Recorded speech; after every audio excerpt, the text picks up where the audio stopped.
Joining him now, CNN chief legal analyst and former federal prosecutor Jeffrey Toobin, and former aide to President George W. Bush and chairman of the annual Conservative Political Action Conference, known as CPAC, Matt Schlapp. We should point out that his wife, Mercedes, is a former Trump White House aide who now works on the president's reelection campaign. Matt, welcome. Jeff as well.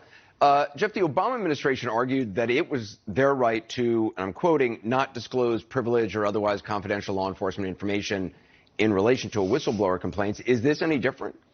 Well, it's hard to say because we don't know what the substance of this complaint is. I mean, what we do know is that the whistleblower, him or herself, thought it was covered by the statute, and the Inspector General thought it was covered by the statute, something that was urgent, that should be turned over to the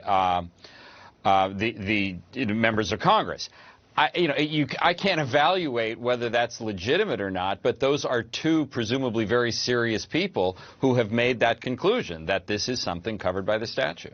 Matt, do you agree that under the law, or believe that under the law, the DNI is required to forward any complaint? No. No. These whistleblower statutes are intended to empower employees of these IC agencies and other agencies in government. IC is intelligence community. Right, to be able to find a way to have legal protection when they see wrongdoing within the agency.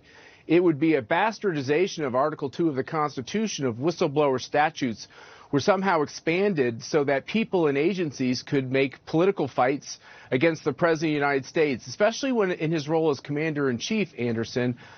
He has very wide authority, really unchecked authority, to talk to world leaders about anything he deems appropriate as he's representing the United States of America. So it would be a big mistake to assume that somehow whistleblower statutes are needed in agencies as a way to somehow limit the president's power as our commander-in-chief. Jeff, I mean, Matt makes a good point. The president, I mean, any president does have, can execute a foreign policy that they want and can talk to world leaders and can declassify information if they want. Well, we don't know exactly what the Department of Justice legal argument is, but it is almost certainly, under Article 2 of the Constitution, a core presidential power is the right to negotiate with other foreign leaders. And, that's not a crazy argument. I mean, that is a core presidential power. However, like all presidential powers, it's not unlimited. I mean, there is the possibility for corruption.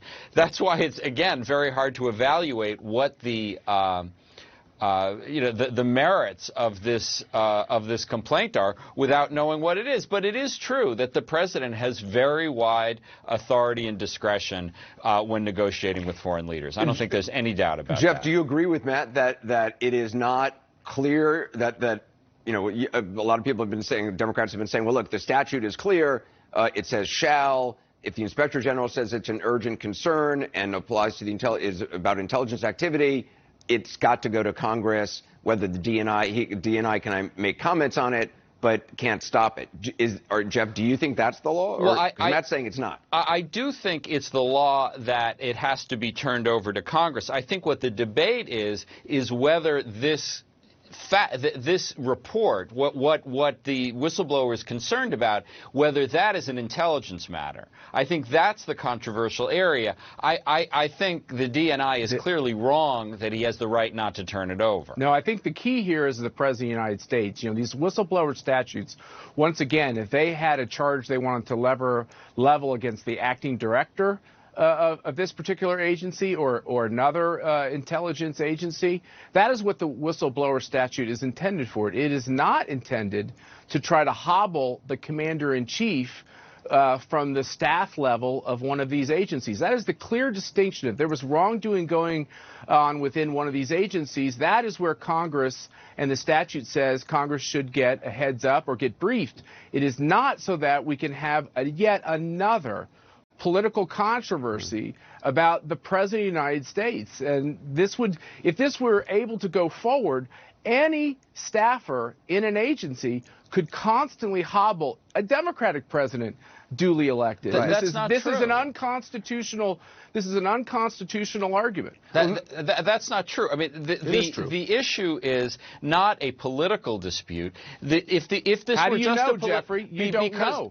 Because the Inspector General said it's not a political dispute. Yeah, but you'd have to look. You'd have to be able to see the underlying charge before you can, on national television, he said that. ascertain what you think we're looking at. But the Inspector General has seen the specifics, and the Inspector General said it's not a political disagreement. He said it's covered by the statute. It is something about misconduct. He has said nothing. He He gave a confidential briefing to members of Congress. He has not said anything publicly to characterize what's in this. Yes, he has. Okay, That's in the letter. But Matt, if the Inspector General, assuming the Inspector General passed this on with saying it is an urgent concern and it should go to Congress, do you have faith in the Inspector General, or are you saying you do not?